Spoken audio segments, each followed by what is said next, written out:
अस्सलाम वालेकुम स्टूडेंट में बात करेंगे complication of separative otitis media की। बहुत acute and chronic separative otitis media की कॉम्प्लिकेशंस की बात करेंगे। मेन चीज़ जो इस चैप्टर में पता होनी चाहिए, एटलीस्ट कॉम्प्लिकेशंस के नाम आने चाहिए, क्योंकि नाम एमसीक्यू में लिखने को आ सकते हैं। वैसे this chapter is usually important for because. ज़्यादातर एक्स्ट्राक्रैनियल या इंट्राक्रैनियल कॉम्प्लिकेशंस देखी जाती हैं। रूट ऑफ ट्रांसमिशन क्या है? ब्लड वेसल्स के थ्रू हो सकता है, लिम्फेटिक सिस्टम के थ्रू हो सकता है, या natural defects, natural opening like round window, oval window और सूचर की लाइंस, एंड आर्टिफिशियल डिफेक्ट्स जिसमें फ्रैक्चर्स, सर्जिकल डिफेक्ट्स या tracks which are produce by cholesteatoma. ये रूट्स ऑफ ट्रांसमिशन आ जाते हैं। सबसे पहले हम एक्स्ट्रा क्रेनियल कॉम्प्लिकेशंस की बात करते हैं, जिनमें अगेन मेनली जो चीज़ याद रखनी है वो नाम के याद रखने हैं। Mastoiditis, labyrinthitis, facial nerve paralysis, petrositis, otitis external, thrombosis of internal jugular vein, chronic adhesive, otitis media, ये 7 कॉम्प्लिकेशंस होती हैं एक्स्ट्रा क्रेनियल कॉम्प्लिकेशंस।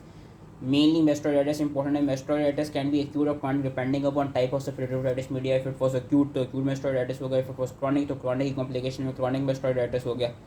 होगा क्या कि जो म्यूकोजा होता है mastoid सेल्स का वो इन्फ्लेम हो जाएगा, वहाँ पे पस कोलेक्ट हो जाएगी, and this infection can also extend to the underlying bone where it would cause resorption of the bone, and as result eventually it would cause sub periosteal mastoid abscess. ठीक है, अब ये जो सब पेरियोस्टियल मेस्टोइड एप्सिस जो उन्होंने यहाँ पे दिखाया हुआ है, that abscess can extend laterally and destroy the periosteum and covering skin over the mastoid antrum, and it will basically lead to the discharge outside in the form of discharging fistula. अगर laterally expand करेगा, laterally ये abscess क्या cause करेगी, sub periosteal mastoid abscess laterally expand करके basically इस तरह एक post ऑरल fistula बना देगी। अगर एंटीरियरली एक्सपेंड करेगी तो एंटीरियरली ये पोस्टीरियर मीडिएटर वॉल को डिस्ट्रॉय कर देगी, एंड एज रिजल्ट जो डिस्चार्ज होगा वो एक्सटर्नल ऑडिटरी कैनाल के थ्रू रिलीज हो रहा होगा, एंड वो फर्स्ट डिस्चार्ज जब एक्सटर्नल ऑडिटरी कैनाल के थ्रू रिलीज हो रहा होगा, so there would be a chance कि हम सस्पेक्ट करें कि वो बॉयल एक्सटर्नल बॉयल है, वो उसको हम बॉयल से कंफ्यूज कर सकते हैं।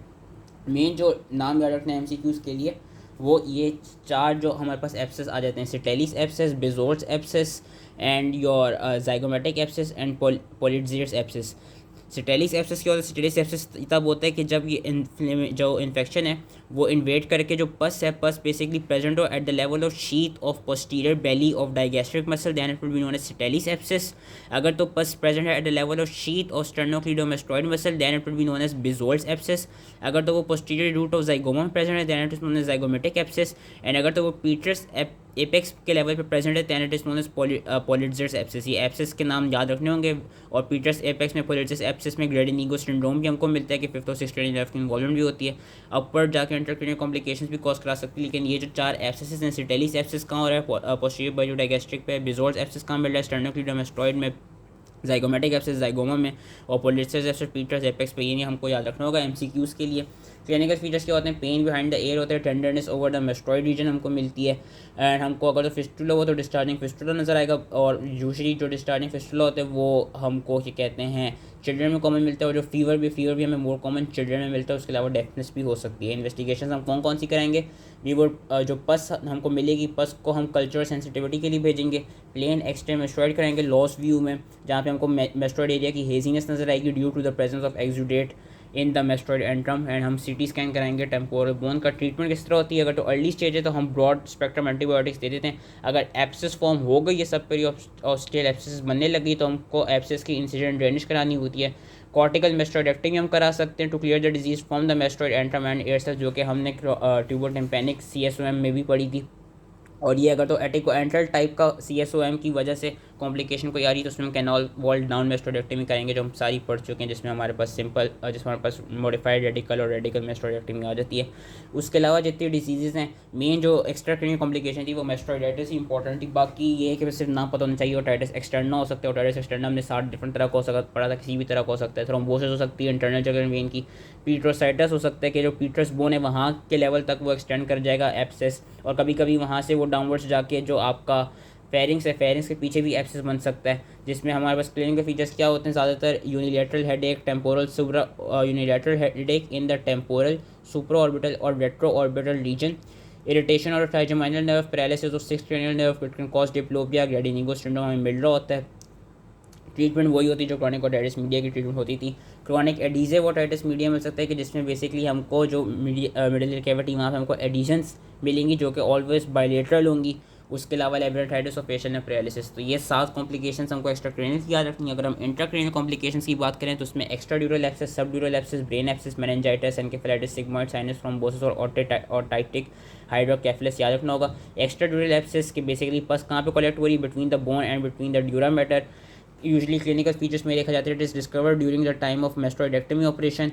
डीप सीटेड पेन मिलता है, फीवर, टेंडरनेस होती है टेम्पोरल लोब में। ट्रीटमेंट के लिए जो नेक्रोस बोन है उसको हम रिमूव कर देंगे और एब्सेस को ड्रेन कर देंगे। सब ड्यूरल एब्सेस बहुत रेयर वो है, उसकी पैथोजेनेसिस भी काफ़ी पुअर है। बहुत रेयर कॉम्प्लिकेशन है कि सब ड्यूरल स्पेस में जो पस है वो कलेक्ट होने लग जाएगी। और क्लिनिकल फीचर्स वही कि headache, fever, hemiplegia, hemi anaesthesia, drowsiness, coma, epileptic fits मिलेंगे। ट्रीटमेंट इसकी न्यूरोसर्जन को रेफ़र कर दें और जो पस अगर मिल गई उसकी मेजर ड्रेनेज करा दें। मेन जो कॉमन हमको इंट्राक्रेनियल कॉम्प्लिकेशन मिलती है that is your brain abscess. That is the most common intracranial complication of your otitis suppurative otitis media. Brain abscess, और दो तरह का ब्रेन एब्सेस होता है, सेरिबेलम एब्सेस और टेम्पोरल लोब का एब्सेस, जिसमें temporal lobe abscess is more common than cerebellar abscess. Cerebellar abscess as it states के सेरिबेलम के लेवल तक वो चला गया है, वो ज़्यादातर सिग्मॉइड साइनस के थ्रू जाता है या लेब्रिन के लेवल से भी जा सकता है। क्लिनिकल फीचर्स हमें क्या मिलते हैं, raised intracranial pressure, focal neurological sign and symptoms और systemic disturbances like headache, vomiting, drowsiness, confusion, lethargy, coma, papilloedema क्योंकि इंट्राक्रेनियल प्रेशर बढ़ गया है, high grade fever, rigor, slow pulse state. और सेरिबेलम के लेवल पे जो फोकल न्यूरोलॉजिकल साइन और सिम्टम्स होते हैं like ataxia, nystagmus, past pointing, dysdiadochokinesia और पॉजिटिव रोम्बर्ग साइन मिलेगा। इन्वेस्टिगेशन हम सिटी स्कैन, MRI, CSF की एग्जामिनेशन और इलेक्ट्रो EEG करेंगे। ट्रीटमेंट के लिए हम वही कि उसको जो अगर मिल गया एब्सेस उसको ड्रेन करके ब्रॉड स्पेक्ट्रम एंटीबायोटिक दे देंगे। टेम्पोरल लोब का एब्सेस जो कि मोर कॉमन होता है, इसमें हमें कौन से सिम्टम्स मिलेंगे जो टेम्पोरल लोब से रिलेटेड है, नॉमिनल एफेसिया, क्योंकि we know Broca's area is also present at temporal lobe, तो नॉमिनल एफेसिया हमको मिलेगा। स्पीच एरिया में डिफेक्ट आने लग जाएगा। अगर तो कुछ ऑप्टिक रेडिएशंस की फाइबर्स वहाँ टेम्पोरल लोब से पास कर रही हैं तो उनकी अगर इन्वॉल्वमेंट हो जाए उसकी जैसे होमोनिमस हेमियोनोपिया मिल सकता है, कॉन्ट्रालेटरल पैरालिसिस मिल सकता है लिम्स का। अगर इंटरनल कैप्सूल भी इफेक्ट हो जाए तो हेमीप्लीजिया मिलता है। एपिलेप्टिक फिट्स भी देखे जाते हैं। सडन ऑनसेट ऑफ कोमा होता है, high grade fever and rupture of abscess क्या कहते हैं। अगर तो हाई ग्रेड फीवर मिल रहा है, sudden onset of coma and high grade fever, that basically indicate के abscess has ruptured and it has entered your lateral ventricle. इसकी इन्वेस्टिगेशन और ट्रीटमेंट बिल्कुल वैसी है जिस तरह सेरिबेलर की थी। मेन ये दो टेबल्स पढ़ लेने। मेनिंजाइटिस भी कॉज कर सकता है कि वही डिफरेंट लेयर में एरेक्नॉइड मैटर, पिया मैटर या सब एरेक्नॉइड स्पेस के लेवल पे वो जा सकता है और वहाँ पे पस कॉज करा सकता है। क्लिनिकल फीचर जो मेनिंजाइटिस के होते हैं, हेडेक होगा, स्टिफनेस, नेक स्टिफनेस मिलेगी, कर्निक साइन पॉजिटिव मिलेगा, इरिटेबिलिटी होगी, कन्फ्यूजन होगी, फोकल न्यूरोलॉजिकल साइन और सिम्टम्स हमको मिलेंगे, मल्टीपल क्रेनियल नर्व पैल्सीज मिल सकती हैं और अनकॉन्शियस और कोमोटोस पेशेंट हो सकता है। इन्वेस्टिगेशन के लिए वही लंबर पंक्चर और CSF एग्जामिनेशन करेंगे। ट्रीटमेंट हम ब्रॉड स्पेक्ट्रम एंटीबायोटिक्स देंगे और after the meningitis is treated उसके बाद हम जिस भी एयर कंडीशन ने इसको कॉज किया है उसको हम ट्रीट करेंगे। कि लेट्स सपोज अगर CSOM की वजह से ये हो रहा है मेनिंजाइटिस, तो पहले मेनिंजाइटिस को ट्रीट करेंगे, देन CSOM को ट्रीट करेंगे। और याद रखना है कि brain abscess was the most common intracranial complication, meningitis is the second most common intracranial complication of separative otitis media. Sigmoid sinus thrombosis की इन्होंने थोड़ी बहुत पैथोलॉजी बताई हुई कि वो यही कि वो जो हमारा साइनस होता है, साइनस की बेसिकली उसमें साइनस के ट्रैक्ट लेवल पे जो इन्फ्लेमेशन होगी वो पहले वॉल्स को साइनस जो सिग्मॉइड साइनस है उसकी वॉल को हुई, वॉल के बाद की म्यूरल, ये बेसिकली म्यूरल थ्रोम्बोसिस हुआ। उसके बाद जो इन्फेक्शन था वो इन्वेड करके पूरा साइनस को इन्वॉल्व करने लगा, कंप्लीट ऑब्स्ट्रक्शन करा दी। और उसमें क्या कहते हैं जब वो होने लगी आपका फर्दर, जब वो साइज़ में बढ़ता गया और वो जब इन्फेक्टेड हो गया, जो इन्वेजन थी उस एब्सेस की वो फर्दर इन्फेक्टेड होती गई तो वो और मतलब वही कि पस कॉज करा देगी। कि inflammation in the wall of sinus due to direct transmission of infection from the mastoid reason.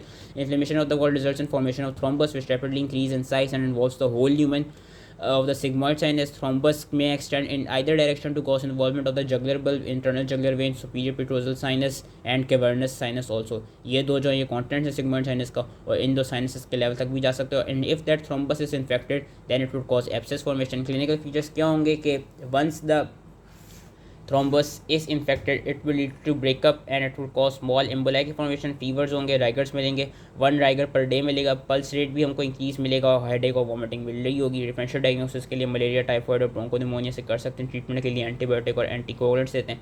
ओटाइटिक hydrocephalus बहुत रेयर है, चिल्ड्रन और यंग एडल्ट्स में देखी जाती है कि वही राइज इन इंट्राक्रेनियल प्रेशर होगा, इनएडिक्वेट अब्जॉर्प्शन हो रही होगी CSF की by the arachnoid villi, clinical features वही headache, vomiting, papilloedema, CT scan, MRI के थ्रू डिटेक्ट कर लेंगे। ट्रीटमेंट में स्टेरॉइड, डायरेटिक्स या सर्जिकल डिकम्प्रेशन और वेंट्रिकुलर पेरिटोनियल स्टंट ऑपरेशन देंगे। मेन जो चीज़ याद रखनी है ना इस चैप्टर से, वो कॉम्प्लिकेशंस का नाम हर हाल में याद रख लेना है, और एमसीक्यू के लिहाज से ये एब्सिसिस का नाम और मेस्ट्रोइडेटिस अच्छे से पढ़ लेना है। और इंट्राक्रैनियल कॉम्प्लिकेशन में उसकी most common brain abscess and second most common meningitis, and brain abscess में भी मोस्ट कॉमन है टेम्पोरल लोब का एब्सेस। तो आई होप ये समझ में आ गया हो। Thank you.